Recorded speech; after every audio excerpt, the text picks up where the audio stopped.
असंतोष, असफलता, अराजकता, असमंजस और ਝਕੀਰੀ सरकार पंजाब की सरकार है। एक ऐसी मिनिस्टर कैबिनेट मिनिस्टर होवे, ਉਹਨੂੰ ਇੱਕ ਜੱਟ ਕੈਬਨਿਟ ਮਿਨਿਸਟਰ ਬੁਲਾ ਕੇ ਧਮਕਾਉਣ ਡਿਆ ਤੇਰੇ ਤੇ ਪਰਚੇ ਪਾ ਦਾਂਗੇ। ਇਹ ਤੇ ਸਰਕਾਰ ਹੀ ਪਰਚਿਆਂ ਦੀ ਸਰਕਾਰ ਹੈ, ਪਰਚਾ ਪਾਈ ਜਾਓ ਤੇ ਸਰਕਾਰ ਚਲਾਈ ਜਾਓ।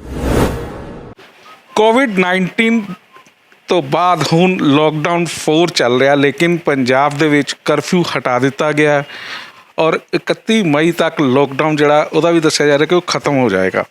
ਇਸ ਲੋਕਡਾਊਨ ਦੇ ਦੌਰਾਨ ਕਈ ਉਤਾਰ ਚੜਾਵ ਜਿਹੜੇ ਨੇ ਕੇਂਦਰ ਸਰਕਾਰ ਨੇ ਵੱਲੋਂ ਕਈ ਫੈਸਲੇ ਲਿੱਤੇ ਗਏ, ਪੰਜਾਬ ਸਰਕਾਰ ਵੱਲੋਂ ਕਈ ਫੈਸਲੇ ਲਿੱਤੇ ਗਏ। ਆਮ ਲੋਕ ਜਿਹੜੇ ਨੇ ਉਹ ਕਾਫੀ ਕਾਰੋਬਾਰ ਜਿਹੜੇ ਉਹਨਾਂ ਦੇ ਖਤਮ ਹੋਏ। 20 ਲੱਖ ਕਰੋੜ ਦਾ ਇੱਕ ਪੈਕੇਜ ਜਿਹੜਾ ਕੇਂਦਰ ਸਰਕਾਰ ਵੱਲੋਂ ਜਾਰੀ ਕੀਤਾ ਗਿਆ ਸੀ, ਜਿਹਦੇ ਉੱਤੇ ਸਿਆਸਤ ਜਿਹੜੀ ਆ ਲਗਾਤਾਰ ਜਾਰੀ ਹੈ। ਇਸੇ ਮੁੱਦੇ 'ਤੇ ਗੱਲ ਕਰਨ ਲਈ ਮੇਰੇ ਨਾਲ ਮੌਜੂਦ ਨੇ ਬੀਜੇਪੀ ਦੇ ਵਰਿਸ਼ਠ ਨੇਤਾ ਤਰੁਣ ਚੁੱਗ। ਉਹਨਾਂ ਨਾਲ ਗੱਲ ਕਰਦੇ। ਚੁੱਗ ਸਾਹਿਬ, 20 ਲੱਖ ਕਰੋੜ ਦਾ ਇੱਕ ਪੈਕੇਜ, ਰਾਹਤ ਪੈਕੇਜ ਕੇਂਦਰ ਸਰਕਾਰ ਵੱਲੋਂ ਜਾਰੀ ਕੀਤਾ ਗਿਆ, ਲੇਕਿਨ ਉਹਦੇ 'ਤੇ ਵੱਖ-ਵੱਖ ਸਿਆਸੀ ਬਿਆਨ ਆ ਰਹੇ ਨੇ। ਕੋਈ ਉਹਨੂੰ ਲੋਲੀਪੌਪ ਕਹਿ ਰਿਹਾ, ਕੋਈ ਕਹਿ ਰਿਹਾ ਸਿਰਫ ਦਿਖਾਵਾ ਹੈ, ਆਮ ਲੋਕਾਂ ਤੱਕ ਨਹੀਂ ਪਹੁੰਚ ਰਿਹਾ। ਤੁਹਾਡਾ ਇੱਥੇ ਕੀ ਕਹਿਣਾ? ऐसे कि 20 लाख करोड़ रुपया छोटे उद्योगपति, मध्यम उद्योगपति और माइक्रो उद्योगपति और एक बहुत बड़ा हिस्सा उन्होंने 'ਚ जान वाला, क्योंकि हिंदुस्तान की आबादी का लगभग 20% रोजगार, टोटल आबादी का 20% MSME 'ਚੋਂ आंदा है, माइक्रो स्मॉल मीडियम इंडस्ट्री। और केंद्र सरकार ने केवल और परिभाषा ही नहीं बदली, उन्होंने फैक्ट्री लाने से ओपन लोन, बिना गारंटी तो लोन, क्योंकि आम तौर पर नौजवान जो इंडस्ट्री लाना चाहता है और कोल सिक्योरिटी नहीं होंगी, काम अगे बढ़ाना चाहता है, और इच्छावां पूरा करने से देश के खजाने को खोलिया गया। फिर वो कर्जा लैन तो बाद अगर मान लो पैसा लेंदा है और अदायगी 1 साल बाद शुरू होएगी, और विचों काम करता है तो उन्होंने नौकर से 24% हिस्सा केंद्र सरकार देगी इंप्लॉइज़ का, जो प्रोविडेंट फंड का हिस्सा 24%, 12% उन्हें देना होंगे, पर वो काम करता और तो TDS लगेगी, TDS 25% केंद्र सरकार देगी।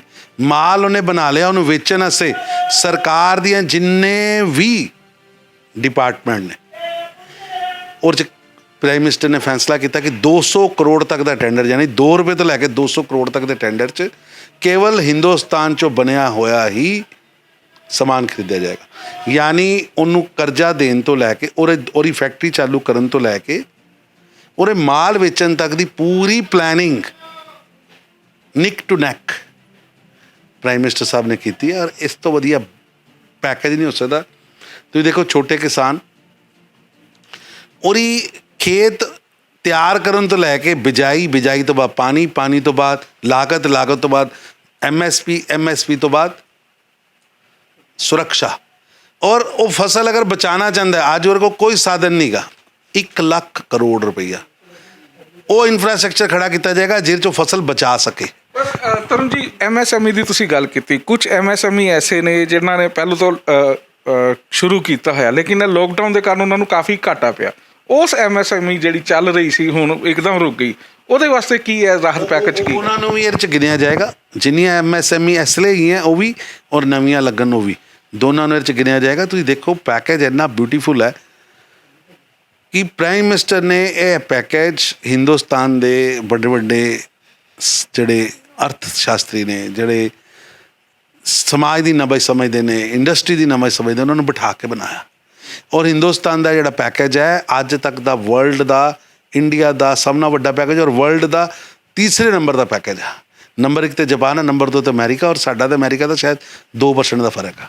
किसानों की तुसीं गल कीती, लेकिन हुण उन्होंने भगवंत मान भी प्रैस कॉन्फ्रेंस कर रहे हो, कहते किसानों का कुछ भला नहीं होया, उन्होंने पहले कर्जे जोड़े वो माफ़ नहीं हुए, नवा उन्होंने किस तरह राहत दी? देखो, उन्होंने जो कर्जे वास्ते इशारा किया वो तो कैप्टन अमरिंदर सिंह वाल किया, और मैं समझना कि कैप्टन साहब आज 36 महीने हो गए सरकार चलाने, वो कर्जा क्यों नहीं माफ़ कर रहे, मैंने अज तक नहीं समझ आया। तुसीं मैनीफेस्टो 'ਚ भी लिखिया, तुहाडे भाषणां दी वीडियोज़ नौजवान चला रहे हैं, कर्जा उन्होंने माफ़ नहीं किया।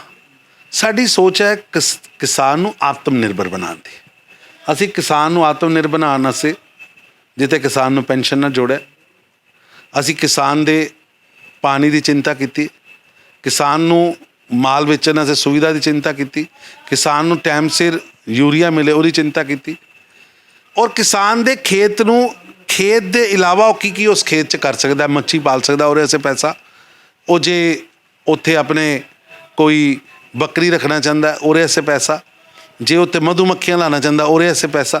ਯਾਨੀ ਕਿਸਾਨੀ ਦੀ ਆਮਦਨ ਜਿਹੜੀ ਸੀ ਕਿਹਾ ਸੀ ਕਿ ਅਸੀਂ 2 ਗੁਣਾ ਕਰਨੀ ਹੈ, 1.5 ਗੁਣਾ ਅਸੀਂ MSP 'ਚ ਕਰਤੀ।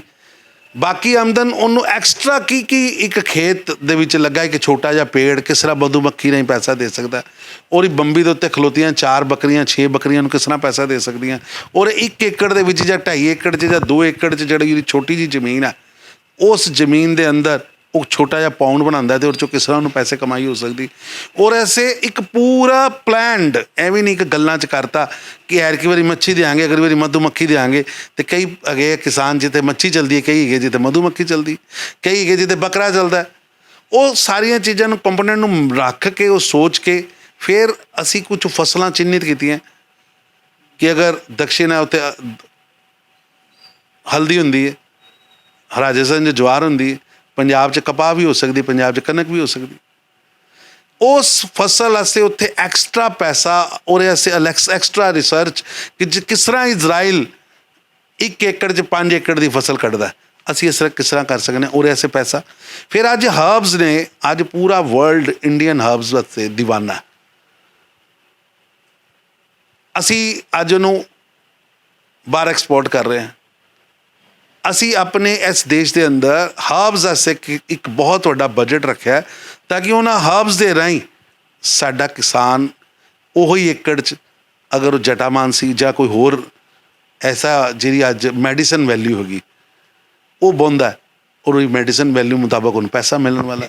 ਪੰਜਾਬ ਦੀ ਜੇ ਗੱਲ ਕੀਤੀ ਜਾਵੇ, ਸ਼ਰਾਬ ਮਾਫੀਆ ਨੂੰ ਲੈ ਕੇ ਕਾਫੀ ਕਾਂਗਰਸ ਪਾਰਟੀ ਜਦੋਂ ਸੱਤਾ 'ਚ ਨਹੀਂ ਸੀ ਉਦੋਂ ਹਰ ਮਾਫੀਆ ਦੀ ਗੱਲ ਕਰਦੇ ਸੀ, ਸ਼ਰਾਬ ਮਾਫੀਆ ਦੀ ਵੀ ਗੱਲ ਕਰਦੇ ਸੀ। ਲੋਕਡਾਊਨ ਦੇ ਦੌਰਾਨ ਹੀ ਪਤਾ ਲੱਗ ਰਿਹਾ ਕਿ ਸ਼ਰਾਬ ਮਾਫੀਆ 600 ਕਰੋੜ ਦੀ ਸ਼ਰਾਬ ਦਾ ਗਵਨ ਕਰ ਗਿਆ। ਹੁਣ ਮੰਤਰੀ ਸਰਕਾਰ ਦੇ ਵਿੱਚ ਜਾਂ ਵਿਧਾਇਕਾਂ ਦੇ ਵਿੱਚ ਲੜਾਈ ਹੁੰਦੀ ਆਪੋ ਤਾਪੀ, ਇਸ ਮਾਫੀਆ ਨੂੰ ਕਿਸ ਤਰ੍ਹਾਂ ਦੇਖਦੇ? ਐਸਾ ਕਿ असंतोष, असफलता, अराजकता, असमंजस और ਝਕੀਰੀ ਸਰਕਾਰ ਪੰਜਾਬ ਦੀ ਸਰਕਾਰ ਹੈ। ਕਰੋਨਾ ਮਹਾਮਾਰੀ ਦੀ ਲੜਾਈ 'ਚ ਜਿਹੜੀ ਸਰਕਾਰ ਪੂਰਨਤः ਅਸਫਲ ਹੋਈ ਹੈ, ਉਸ ਸਰਕਾਰ ਨੇ ਅੱਜ ਤੁਸੀਂ ਦੇਖੋ ਝਗੜਾ ਕਿਸ ਗੱਲ ਦਾ। ਪਿਛਲੀ ਕੈਬਨਿਟ ਮੀਟਿੰਗ ਦੇ ਅੰਦਰ ਮੰਤਰੀ ਲੜ ਕੇ ਚਲੇ ਗਏ ਕਿ ਅਸੀਂ ਚੀਫ ਸੈਕਟਰੀ ਦੀ ਪਾਲਿਸੀਜ਼ ਨਹੀਂ ਠੀਕ ਹੈਗੀਆਂ। ਕਿਸੇ ਨੇ ਵਿਧਾਇਕ ਨੇ ਬਿਆਨ ਦਿੱਤਾ ਜੀ ਇਹਨਾਂ ਦਾ ਬੇਟਾ ਮਾਫੀਆ ਨਾਲ ਰਲਿਆ ਹੈ। ਉੱਧਰੋਂ ਬਿਆਨ ਆਇਆ ਜੀ ਮੰਤਰੀ ਮਹੀਨਾ ਮੰਗਦੇ, ਕਿਸੇ ਨੇ ਕਿਹਾ ਜੀ ਮੰਤਰੀ ਹਿੱਸਾ ਮੰਗਦੇ, ਕਿਸੇ ਨੇ ਕਿਹਾ ਜੀ ਉਹਦੀ ਲੋਬੀ ਹੈ ਜੀ, ਉਹਦੀ ਲੋਬੀ ਹੈ ਜੀ। ਝਗੜਾ ਕਿਸ ਚੀਜ਼ ਦਾ? ਸੰਪਦਾ ਦੀ ਬੰਦਰ ਬਾਂਟ ਦਾ। ਪੰਜਾਬ ਦੇ ਗਰੀਬ ਦੀ ਜਿਹੜੀ ਟੈਕਸਿਸ ਹੈ ਉਹਦੀ ਬੰਦਰ ਬਾਂਟ ਦਾ ਝਗੜਾ। ਲੜ ਕੌਣ ਰਹੇ ਨੇ? ਮੰਤਰੀ, ਵਿਧਾਇਕ, ਅਫਸਰ, 3 ਪਾਲੇ ਬਣੇ ਹੋਏ ਨੇ। ਮੰਤਰੀ ਸਹੁੰ ਚੁੱਕ ਕੇ ਬਾਹਰ ਨਿਕਲਦੇ, ਜਦੋਂ ਤੱਕ ਇਹ ਨਹੀਂ ਹਟੇਗਾ ਅਸੀਂ ਨਹੀਂ ਆਵਾਂਗੇ। ਕੱਲ ਫੇਰ ਇਕੱਠੇ ਹੋ ਗਏ ਕਿਉਂਕਿ ਬੰਦਰ ਬਾਂਟ ਹੋ ਗਈ, ਤੇਰਾ ਇੰਨਾ ਹਿੱਸਾ, ਤੇਰਾ ਇੰਨਾ ਹਿੱਸਾ। ਕੋਈ ਲੜਾਈ ਨਹੀਂ। ਜਾਂ ਤਾਂ ਇਹ ਲੜਾਈ ਬਣਦੀ ਕਿ ਪੰਜਾਬ ਦੇ ਆਮ ਨਾਗਰਿਕ ਪੰਜਾਬੀ ਦੀ ਲੜਾਈ ਅਸੀਂ ਲੜਨ ਲੱਗੇ ਹਾਂ, ਪੰਜਾਬ ਦੇ ਖਜ਼ਾਨੇ ਨੂੰ ਭਰਨ ਦੀ ਲੜਾਈ ਲੜਨ ਲੱਗੇ ਹਾਂ, ਪੰਜਾਬ ਦੇ ਲੋਕਾਂ ਦੇ ਹਿੱਤਾਂ ਦੀ ਲੜਾਈ ਲੜਨ ਲੱਗੇ ਹਾਂ। ਲੜਾਈ ਤੇ ਆਪਣੇ ਆਪਣੇ ਹਿੱਤਾਂ ਦੀ। ਔਰ ਮੈਂ ਪੁੱਛਣਾ ਚਾਹੁੰਦਾ ਕੈਪਟਨ ਸਾਹਿਬ, ਜੇ ਤੁਹਾਡੇ ਕੋਲ ਤੁਹਾਡੇ ਵਿਧਾਇਕ ਨਹੀਂ ਸਮੇਟੇ ਜਾ ਰਹੇ, ਤੁਹਾਡੇ ਕੋਲ ਤੁਹਾਡੇ ਮੰਤਰੀ ਨਹੀਂ ਸਮੇਟੇ ਜਾ ਰਹੇ, ਅਫਸਰ ਨਹੀਂ ਸਮੇਟੇ ਜਾ ਰਹੇ। ਕੱਲ ਪ੍ਰਗਟ ਸਿੰਘ ਨੇ ਪ੍ਰੈਸ ਕੀਤੀ ਹੈ, ਪਰਸੋਂ ਦਵਿੰਦਰ ਜੀ ਕਰ ਰਹੇ ਸੀ, ਉਸ ਤੋਂ ਪਹਿਲੇ ਰਾਜਾ ਵੜਿੰਗ ਕਰ ਰਿਹਾ ਸੀ, ਉਸ ਤੋਂ ਪਹਿਲੇ ਮਨਪ੍ਰੀਤ ਬਾਦਲ ਵਾਕਆਊਟ ਕਰਕੇ ਗਿਆ ਸੀ, ਜਾਖੜ ਕਰ ਰਿਹਾ ਸੀ, ਉਸ ਤੋਂ ਪਹਿਲੇ ਆਪਣਾ ਚੰਨੀ ਜੀ ਕਰ ਰਹੇ ਸੀ। ਤੁਸੀਂ ਕਿੰਨਾ ਕੁ ਤੁਹਾਡੀ ਦਵੇਸ਼ ਭਰਿਆ ਹੈ ਕਿ ਇੱਕ ਐਸੀ ਮਿਨਿਸਟਰ, ਕੈਬਨਿਟ ਮਿਨਿਸਟਰ ਹੋਵੇ, ਉਹਨੂੰ ਇੱਕ ਜੱਟ ਕੈਬਨਿਟ ਮਿਨਿਸਟਰ ਬੁਲਾ ਕੇ ਧਮਕਾਉਣ ਡਿਆ ਤੇਰੇ 'ਤੇ ਪਰਚੇ ਪਾ ਦਾਂਗੇ। ਆਮ ਨਾਗਰਿਕ, ਆਮ ਗਰੀਬ ਦੀ ਰਕਸ਼ਾ ਕਿੱਥੇ ਹੁੰਦੀ ਹੋਏਗੀ?